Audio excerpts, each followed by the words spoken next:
Hey, welcome back. It's your man Wise, and here we go again. CNN plans on muting President Donald Trump's mic as much as they can in this upcoming debate. They have every intent, for lack of better words, of jumping Trump with a 3 versus 1 debate for the world to see. I'm almost certain they'll let Biden ramble on without fact checking him. He'll get carte blanche to say whatever it is that he wants to say. But you can be for certain that every word, every phrase that Trump utters will be scrutinized and fact-checked in real time like no other.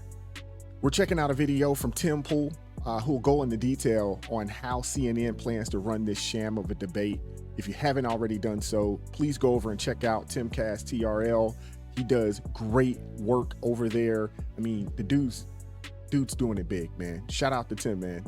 Before we get into the video, like, share, subscribe to the channel, drop me a comment down below. Appreciate all the love and support. And without further ado, let's go.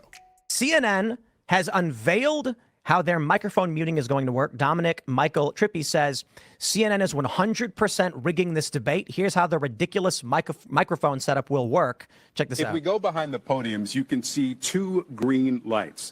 When they're on, they signal to the candidate his microphone is on. When the green lights are off, they signal to the candidate his microphone is off.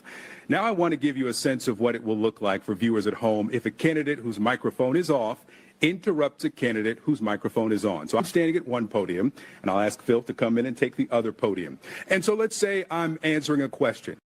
I do appreciate that they are taking the time to show us exactly what's going to go on. They're really trying to build some credibility here with the audience that's watching this. They're really trying to do that. So I can appreciate them, you know, at least trying to be as or somewhat transparent. My light is green and I'm speaking. Phil's microphone is off and his green lights are not illuminated. He's going to interrupt me as I'm speaking, and this is what it will sound like. My volume remains constant, while Phil's interruption can be difficult to understand. Let's try the opposite. My microphone is now on. Victor's microphone is off. It's like for kindergartners, I guess. Very much. My volume remains constant, while Victor's interruption can be difficult to understand.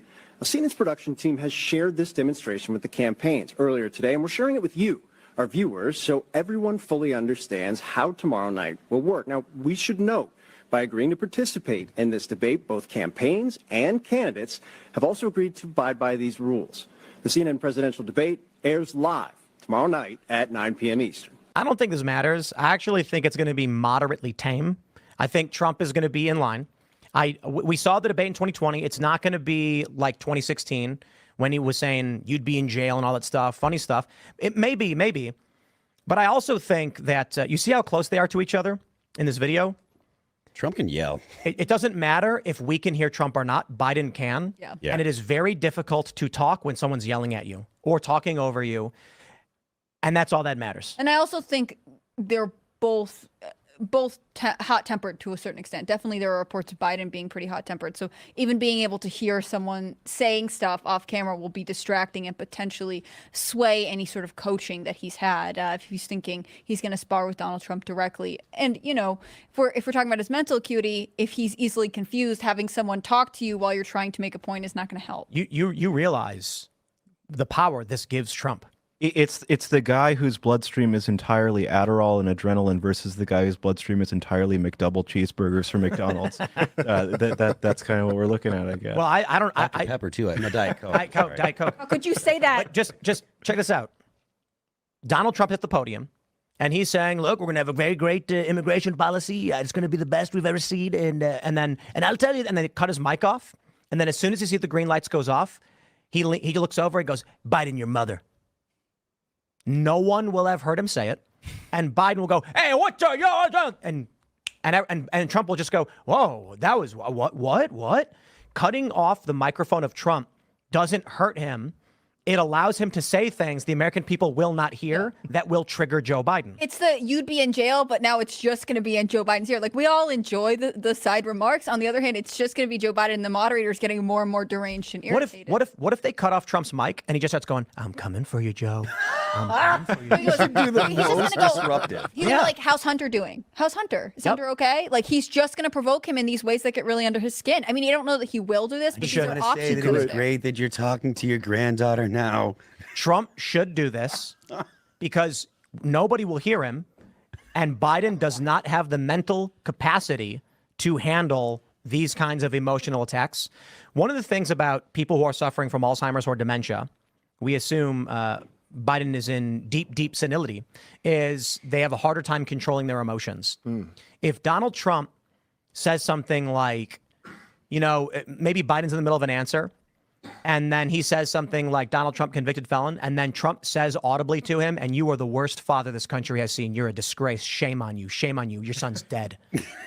Yeah, I think one will- pretty much everybody on the Biden campaign is probably dreading this moment. That it seems like Trump, you know, is very, very quick on the draw, and it's just everybody's expecting him to eviscerate Uncle Joe.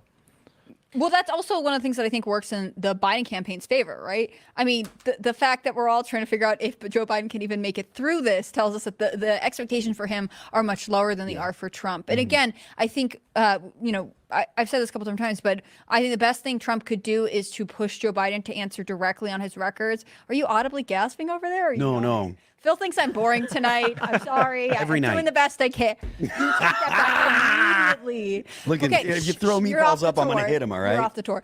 Anyways, I think ultimately the function of the debate is to see these two clash. It's like the long-awaited rematch between two fighters. People really want to see what's going to happen and what the time in between has done. And I think really the last 4 years have been marked by the fact that Biden seems to be less with it, and he has a terrible economy, and the border crisis is undeniable. In fact, it is so undeniable, it's one of the major issues in this campaign. Immigration is something people used to stay away from, and now it's front and center. I think it's going to be obvious that Biden can't defend his record, and it's really the emotional aspect of this debate that his campaign is trying to manage. Tomorrow's going to be wild. I mean, this is history. It's a historical debate. It's outside of the Commission on Presidential Debates. It's the first time, is my understanding, that a president has debated his predecessor in an effort to win, for both of them to win the presidency. We've never had this happen before. Yeah. And Joe Biden is an 81-year-old bumbling dotard, and Donald Trump is a reality TV real estate mogul who eats fast food religiously. I mean, this is Big Mac King. Big Mac. Wow. I'll say this. If I'm President Trump, if I'm the people in his campaign, I'm saying this time around, be calm, be very tame. I would also, if I was him, bring up the fact that it's a shame that RFK Jr. is not up here as well in a part of this debate. I would bring that up just to show up CNN. I would do that. The other thing is that Trump being brash, being extremely aggressive in this particular debate, I don't think helps him. In my opinion, people are expecting for him to be brash. People are expecting him to be the bull in the china shop this time around because of previous debates. But what I think he should do, this is my personal opinion, and I'd like to get you guys' opinion as well, is be tame and allow Biden to speak on his record. The more he allows Biden to speak, the more he gives Biden the ability to show us who he actually is. We're talking about a president who has been the least interviewed president in U.S. history. And even the interviews that he's been a part of, from what we've been told, large majority of them have been scripted out.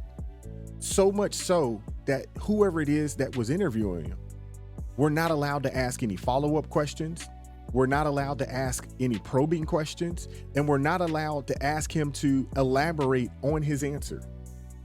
So if I am Trump, I answer the questions that are given to him, and then don't even break it up. Let Biden show us exactly who he is, because I'm under the impression that Biden can't do it. I don't think he has it in him. And again, I'm a firm believer. You allow someone talk long enough, they'll show you exactly who they are. So in this situation, allow him to speak. Allow him to, do or say whatever it is that he needs to say, and allow him to create and dig his own grave. That might have been a bad phrase to use, but hey, it is what it is. But let me know what you guys think. Like, share, subscribe to the channel. Drop me a comment down below. I appreciate all the love and support. Consider joining the ARP family. It supports me. It supports the team. It supports the channel. It gives us the ability to push this type of content to you on a day-to-day basis. Keep God first in your life. Stay prayed up, and I'm going to catch up with you all next time. Peace.